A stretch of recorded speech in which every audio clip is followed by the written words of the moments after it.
This is Fitness Blender's 100 Rep Squat Challenge.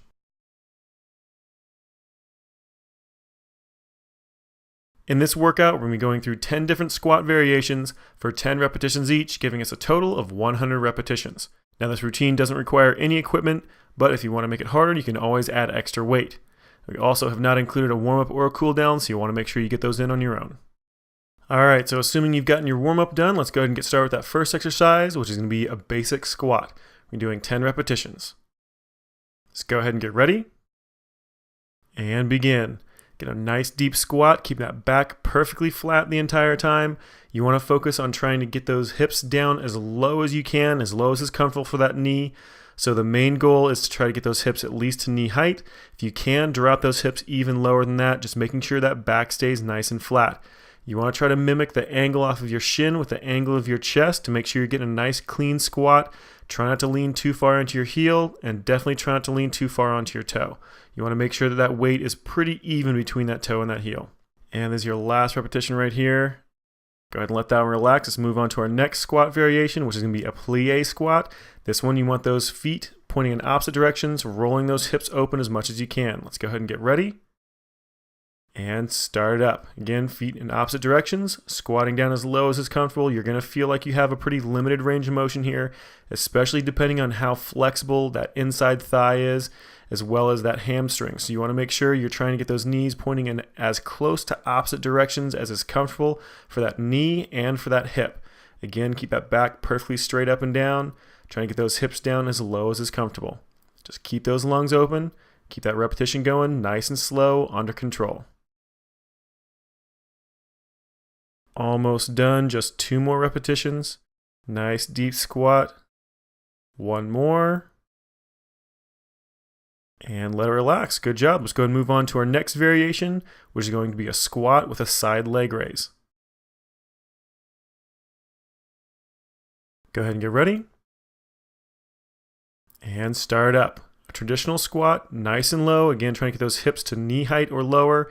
Every single time you come up from that squat, you're going to bring one leg up and out to the side as high as you can without tipping your body over sideways. You want to try to keep that torso perfectly straight up and down. Just make sure you're alternating every single repetition.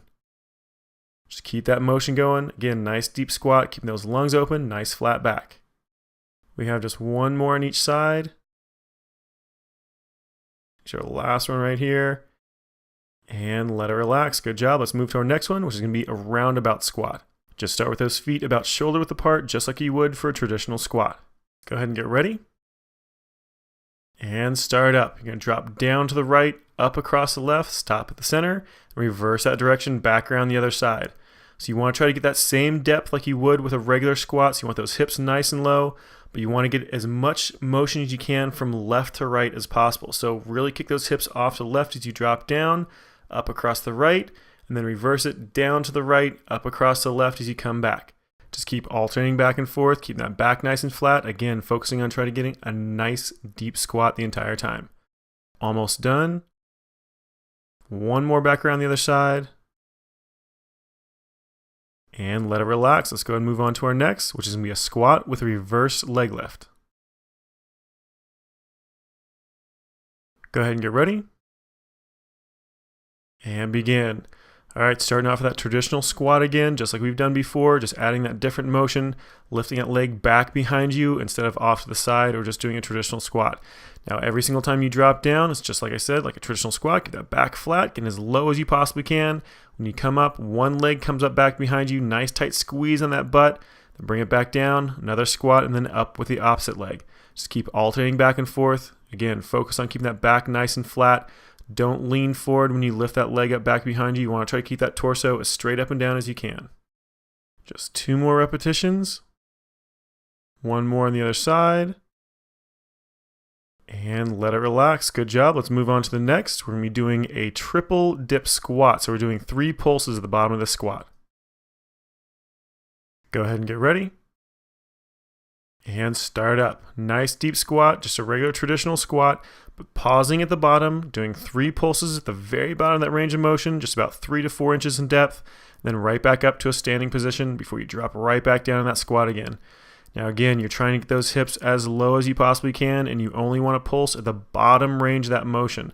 So you don't want to pulse in the middle. You want to make sure your hips are as low as you possibly can the entire time. Keep that back nice and flat, keeping those lungs open. Make sure you don't hold your breath. Now, as you start getting tired with this one, you're going to want to start limiting that range of motion and doing that pulse a lot higher. Keep concentrating on forcing yourself to get down as low as you can. That's what's going to get you the most out of this. That's what's going to get you the most muscle development and toning out of this and get that butt really nice and round. So keep yourself down there as low as you can. Now we have just one more repetition to go. And relax. Good job. Let's go ahead and move on to the next exercise, which is going to be a sumo squat plus a high kick. Now with this one, you want to try to keep those feet about twice shoulder width apart, those toes pointing off about a 45-degree angle. Let's go ahead and start up. Get those feet out nice and wide. Turn those toes off.